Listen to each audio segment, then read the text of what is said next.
इन्हीं को परेशान करेंगे, क्योंकि इन्होंने बड़े बड़े झूठे सच्चे वादे कर दिए लोगों के साथ। अब पहले इन्हीं को परेशान करेंगे, फिर भी अगर इनको अकल नहीं आती है तो फिर लास्ट ऑप्शन होगा पानी बंद का। उसके लिए हम जनता को भी अभी से हम अपील कर रहे हैं कि देख लो, हम आपसे हमारी कोई दुश्मनी नहीं। और घेराव के बाद क्या, घेराव के बाद क्या, इसके बाद कुछ सोचा है? मैम, इसके गिराव के बाद, रविंद्र रैना जी के गिराव के बाद एलजी साहब का गिराव होगा, क्योंकि उन्होंने भी वादा किया था 11 नवंबर 2020 को। उसके बाद अमित शाह जी जम्मू आने वाले हैं, तो उस दिन तो फैसला होगा। अमित शाह जी ने तो मिनिमम वेजेस एक्ट लागू भी कर दिए, कुछ पैसे आए अकाउंट में? मैम, अभी जब वो आएंगे तो इस चीज़ का नतीजा भी उनके सामने होगा कि जो वो मिनिमम वेजेस एक्ट दे के गए हैं, और उसका रिएक्शन तो कुछ होगा ना।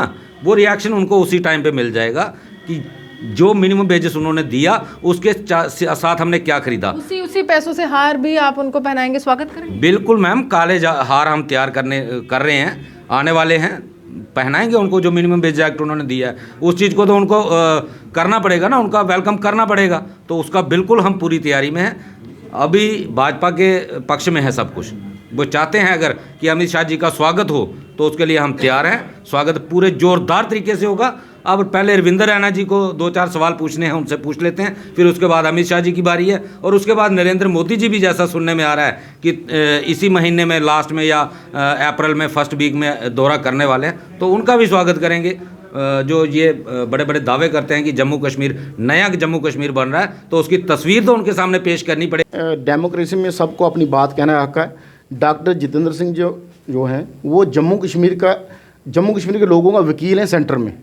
अगर वकील हमें ये कहेगा, जो हमने वकील किया है वो कहेगा कि आप बैकडोर हो, आप पाप की गारंटी हो, तो उसके दरवाज़ा तो खटखटाना ना। उनको बताना है कि डॉक्टर साहब हम बैकडोर नहीं हैं, हम फ्रंट डोर वाले हैं, हम कोरोना वॉरियर हैं, कोरोना का टाइम काम करने वाले लोग हैं। जब आप लोग घरों में छुप गए थे तो हमारे लोग ही ग्राउंड पे काम कर रहे थे। अगर आपको हम बैकडोर लगते हैं, पाप की घंटी लगते हैं। आप लोगों ने 2014 में जब माननीय हमारे जो प्रधानमंत्री हैं, जो इलेक्शन कैंपेन कमेटी के चेयरमैन थे बीजेपी के, ललकार रैली में उनके सामने ये सब बीजेपी की टॉप लीडरशिप बैठी थी, और जुगल किशोर शर्मा जी ने बोला था कि धारा 370 के बाद अगर जम्मू कश्मीर का सबसे बड़ा मसला कोई है तो वो है डेली वेजर। तो आज पिछले 8 साल से इनको क्यों याद भूल जाता है?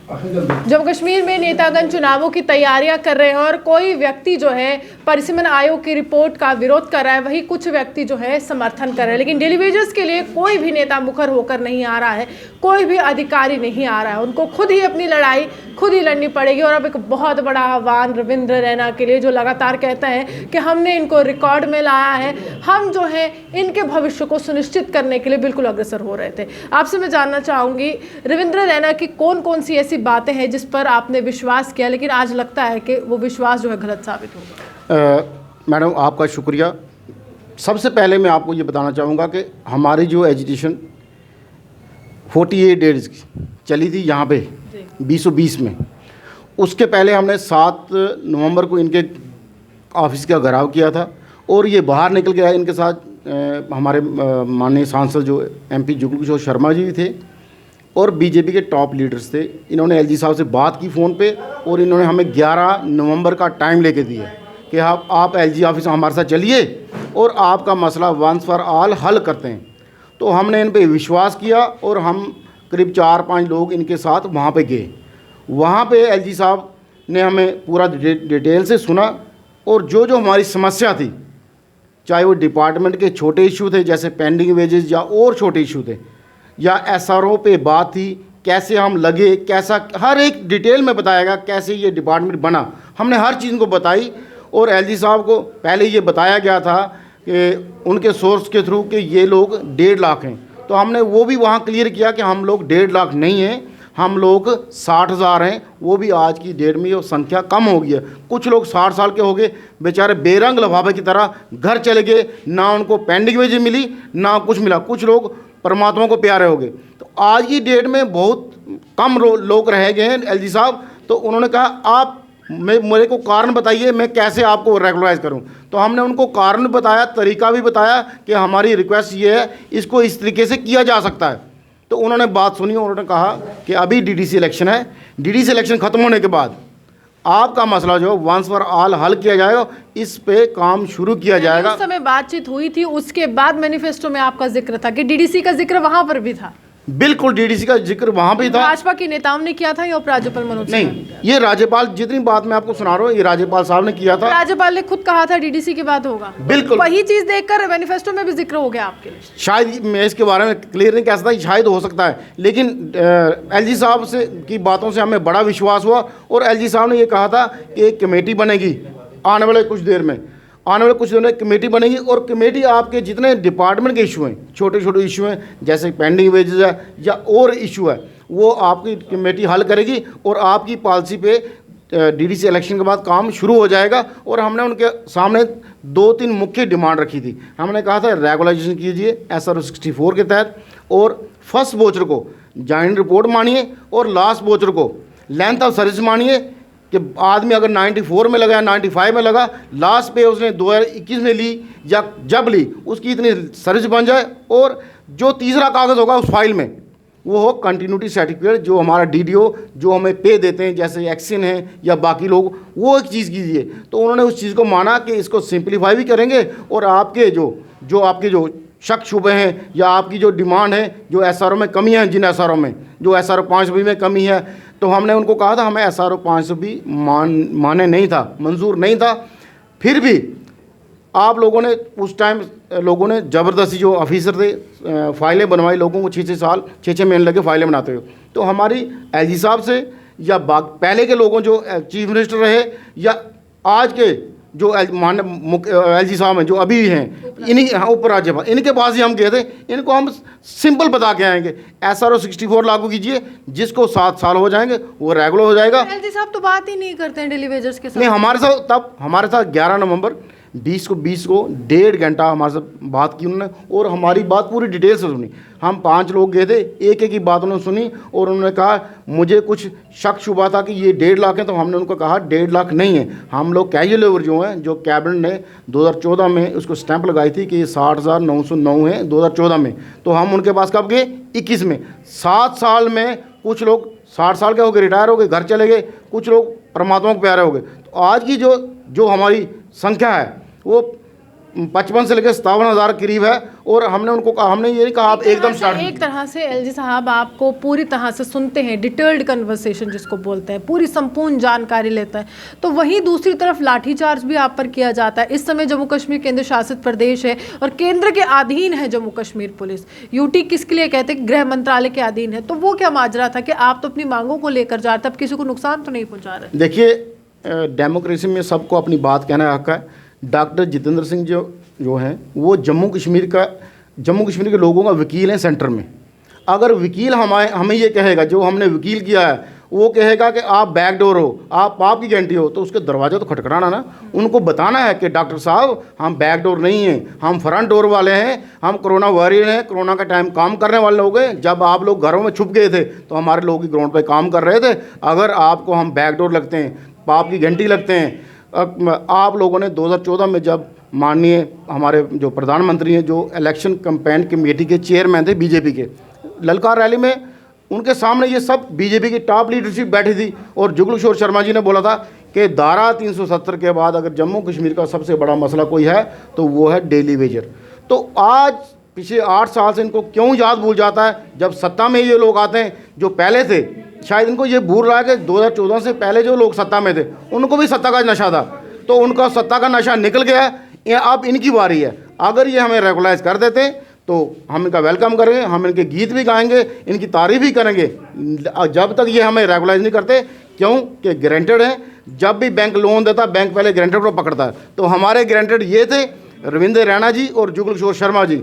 अब हमें रविंद्र रैना जी का घर का घेराव 8 मार्च को सोमवार के दिन करना है, और अब मैं अपने सभी साथी जितने जम्मू प्रोविंस के डेलीवेज साथी हैं, हमने उनको कहा है कि PWD गेस्ट हाउस के सामने जो पार्क है वहाँ पे पहुँचिए। वहाँ पे मीटिंग करने के बाद हम रविंद्र रैना जी के घर का घेराव करेंगे, उनसे पूछेंगे आप कितने और लॉलीपॉप हमें दोगे?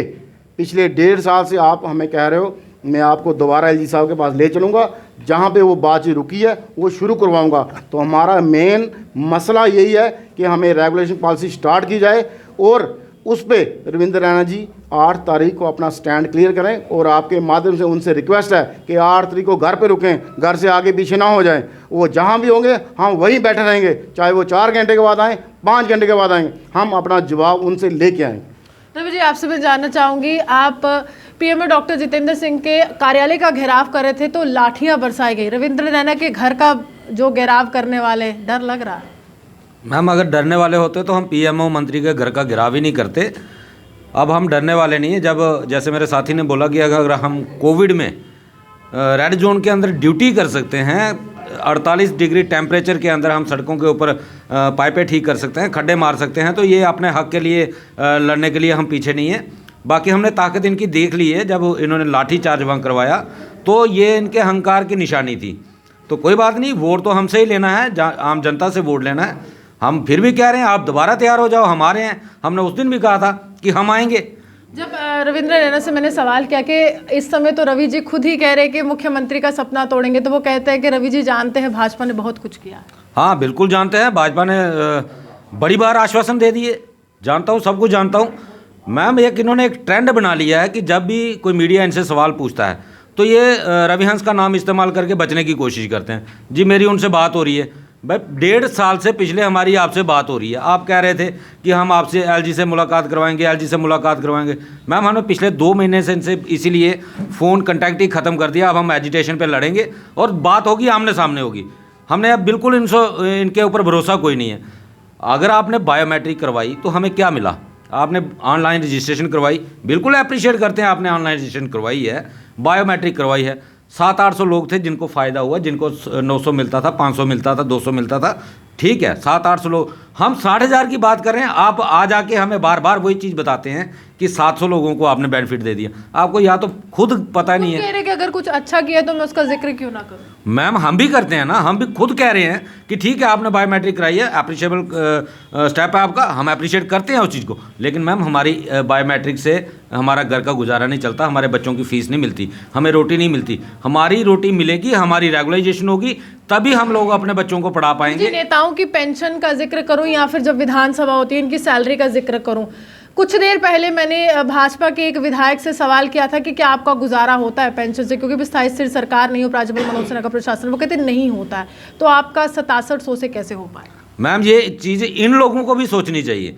खुद तो इनको सरकारी बंगले, सरकारी नौकर, सरकारी गाड़ियाँ, और आज 400 रुपये से मंथली फ़ोन का जितना मर्जी आप यूज़ करो, 400 रुपये से 400 रुपये के प्लान में सारा फ़ोन इस्तेमाल हो जाता है। इनको 15,000 रुपया टेलीफोन भत्ता चाहिए, वो किस चीज़ का लेते हैं? लेकिन जब जिन लोगों के ये नुमाइंदे बन के जाते हैं असेंबली के अंदर कि हमें एक बार सेवा का मौका दो, जहाँ जब वहाँ पीएचसी से ताल्लुक़ रखते हैं, लेकिन कुछ ऐसे डेली वेजेस हैं जो स्टेट डिपार्टमेंट के, जो खुद इनके घर में काम करते हैं माली के तौर पर, कुक के तौर पर, ये उनकी भी आवाज़ विधानसभा में बुलंद नहीं कर पाते हैं, उपराज्यपाल मनोज सिन्हा के सामने नहीं कर पाते हैं। मैम, मैं ये इनकी नालायकी कहूँगा कि जब इनको वोट की ज़रूरत होती है तो ये घरों में जाते हैं, पैर भी पकड़ते हैं, सब कुछ करते हैं, रिश्ते भी बना लेते हैं।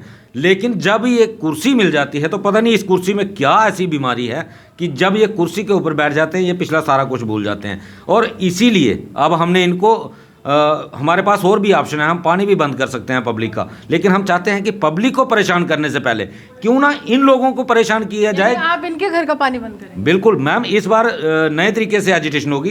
पहले इनको जगाएंगे, इनको पूरा मौका दे रहे हैं, सुधर जाओ, उठ जाओ। जो आप पहले 2014 से पहले आप डेली वेजर के मुद्दों को लेकर सड़कों पे बैठते थे, अब कौन सी बीमारी पड़ी है कि आप लोग सड़कों पे नहीं आ सकते, या फिर कहते हो कि हमारी सुनवाई नहीं हो रही। लेकिन जब हड़ताल आप करते हैं तो उस समय अधिकारी भी आपके सामने आते हैं कि देखिए जनता को परेशानी हो रही है, नेता भी आ जाते हैं, तस्वीरें भी खिंचवा लेते हैं, अखबारों में अगले दिन तस्वीरें आ जाती हैं कि देखिए इस तरह से एजिटेशन खत्म कर दी है, आश्वासन है जल्द काम होगा। मैम, इसलिए हमने अभी पब्लिक को परेशान नहीं कर रहे, इन्हीं को परेशान करेंगे, क्योंकि इन्होंने बड़े बड़े झूठे सच्चे वादे कर दिए लोगों के साथ। अब पहले इन्हीं को परेशान करेंगे, फिर भी अगर इनको अकल नहीं आती है तो फिर लास्ट ऑप्शन होगा पानी बंद का। उसके लिए हम जनता को भी अभी से हम अपील कर रहे हैं कि देख लो, हम आपसे हमारी कोई दुश्मनी नहीं। और घेराव के बाद क्या? घेराव के बाद क्या? इसके बाद कुछ सोचा है? मैम, इसके घेराव के बाद रविंद्र रैना जी के घेराव के बाद एलजी साहब का घेराव होगा, क्योंकि उन्होंने भी वादा किया था 11 नवंबर 2020 को। उसके बाद अमित शाह जी जम्मू आने वाले हैं, तो उस दिन तो फैसला होगा। आर्या अमित शाह जी ने तो मिनिमम वेजेस एक्ट लागू भी कर दिए, कुछ पैसे आए अकाउंट में? मैम अभी जब वो आएंगे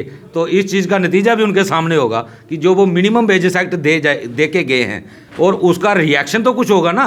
वो रिएक्शन उनको उसी टाइम पे मिल जाएगा कि जो मिनिमम वेजेस उन्होंने दिया उसके साथ हमने क्या खरीदा। उसी पैसों से हार भी आप उनको पहनाएंगे, स्वागत करेंगे? बिल्कुल मैम, काले हार हम तैयार कर रहे हैं, आने वाले हैं, पहनाएंगे उनको। जो मिनिमम वेज एक्ट उन्होंने दिया है उस चीज़ को तो उनको करना पड़ेगा ना, उनका वेलकम करना पड़ेगा। तो उसका बिल्कुल हम पूरी तैयारी में हैं। अभी भाजपा के पक्ष में है सब कुछ। वो चाहते हैं अगर कि अमित शाह जी का स्वागत हो तो उसके लिए हम तैयार हैं। स्वागत पूरे जोरदार तरीके से होगा। अब पहले रविंद्र रैना जी को 2-4 सवाल पूछने हैं, उनसे पूछ लेते हैं, फिर उसके बाद अमित शाह जी की बारी है और उसके बाद नरेंद्र मोदी जी भी, जैसा सुनने में आ रहा है कि इसी महीने में लास्ट में या अप्रैल में फर्स्ट वीक में दौरा करने वाले हैं, तो उनका भी स्वागत करेंगे।